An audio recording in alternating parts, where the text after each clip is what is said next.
xam-xam ñoo ciy avancé. macha allah soxna yaa xam am na solo loolu ñoo ngi jaajëfal imam oustaz Mouhamed Lamine Diop di jaajëfal professeur Aliou di jaajëfal également Samba Ndiaye ci tontu yu leer yi ma delluwaat rek ci journaliste yi Mamadou Oumou dañuy ñëw ci Samba Ndiaye bu ñuy wax tey ji gàncax yi ñëpp d'accord ni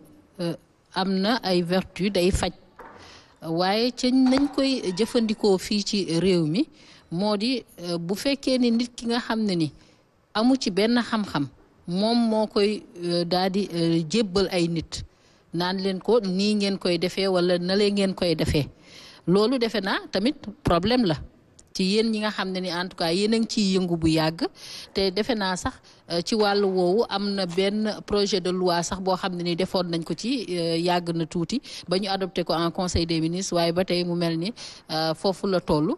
kiiwuñu ko donc mu nekk secteur boo xam ne daal maanaam réguler wuñ ko ku nekk tey jaañ sax mën na xëy rek teg taabal ci buntu këram daal di wax ni lii ak lii day faj lii est-ce que loolu tamit du jafe-jafe ci wàll wi. waaw ñu ngi lay nuyu soxna si xam nga projet de loi boobu ngay wax sax man lañ ko njëkk a jébbal. monsieur Ndiaye. waaw projet de loi bi ngay wax nii man lañ ko njëkk a jox bi mu génnee ku ñuy wax soxna Ndeye Khady Diagne nekkoon président conseil président de la République bu Macky Sall man la ko njëkk a yónnee ne ma nag dañ bëgg nga xool ko ndax fii Sénégal jàpp nañ waruñu fa décider dara si wàllu faj te dugaloo sa loxo bi ma ko yónnee liggéey naa pendant une semaine yónnee ko un document de 10 pages. moom la ñu liggéey ba déposé woon ko si table assemblée nationale mais li nga wax rek xam nga dafa am daal yu si na yoo xamante ni du lu ñuy xëy rek li jënd ndax li nga wax ni mooy obstacle bi ndax kan mooy fajkatu olof foofu mooy problème bi ndax aussi garab la mais garab day faj mais garab day lor foog ñu nangu ko xam nga garab dafa am ñuy wax principe actif damay joxe exemple rek tey boo jëlee laaj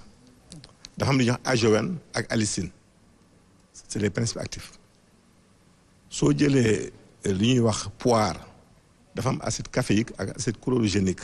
loolu ñuy wax principe actif soo jëlee les légumineuses telles que le haricot reen bi dafa am li ñuy wax le M ferreux pourtant yooyu ay antioxydants lañ dañuy faj mais tout excès peut être nuisible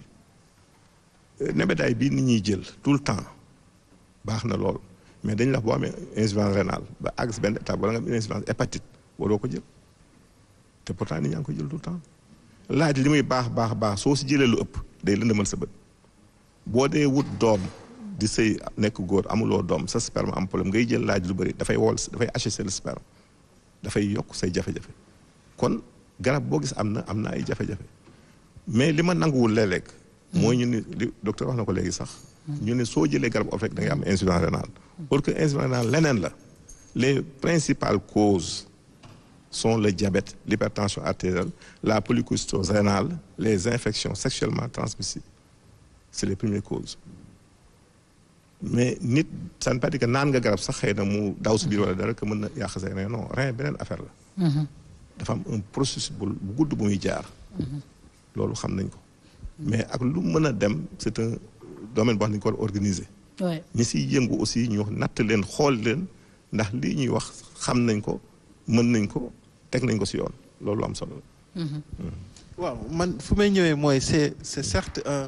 un domaine à organiser mais xam nga lu ñu naan Sénégal dafa doon réew moo xamante ne dafa bëri automédication maanaam nit day am lu ko metti rek mu ne xaaral ma jël lii alors que ñun tous nous savons que ni oustaz Sànq mi ngi koy wax naturellement nit ki si environnement bi nga xamante ne foofu la juddoo foofu la màggee lépp lu fay meññ mën na ko faj su feebaree loolu d'accord nañ ko mais tey professeur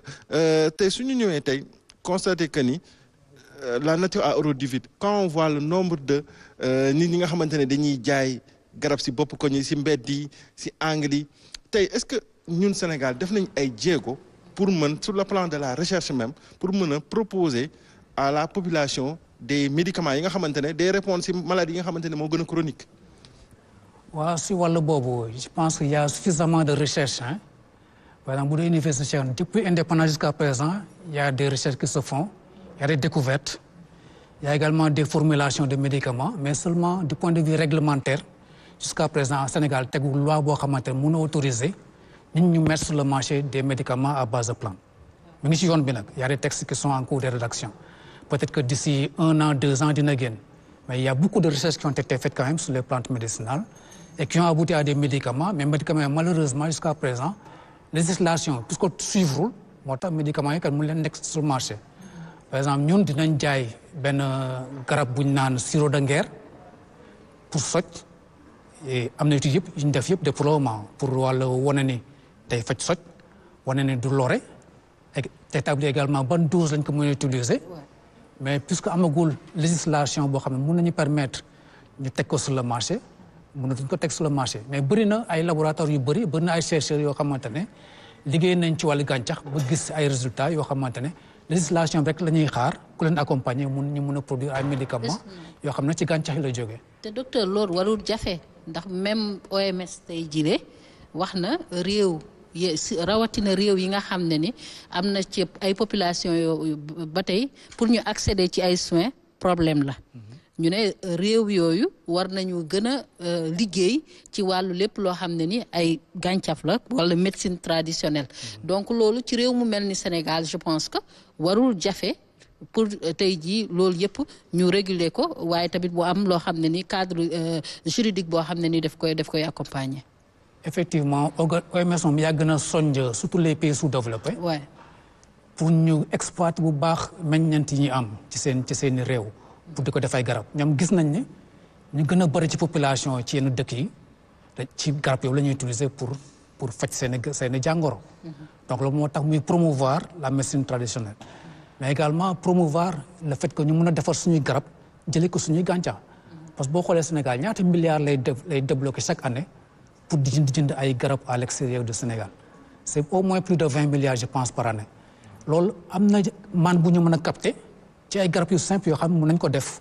ay garab yuy faj soj ay garab yoo xam ne de boo amee dagg-dagg mun na ko faj yooyu bëri na fi te am na déjà suffisamment d'avancé pour mun a permettre ñu mun a teg ay médicaments yoo xamante ñun ñoo koy defaroo suñu bopp du rêve de parce que études yi ñu ngi fi ba pare donc lan mooy lii manqué je pense que mooy législation ak accompagnement. Je pense que yaa ngi koy wax sànq docteur Samba Ndiaye yaa ngi wax waxu lépp li nga xamante ne jën na si anarchie bi am si domaine bi c'est vrai que y a de l'anarchie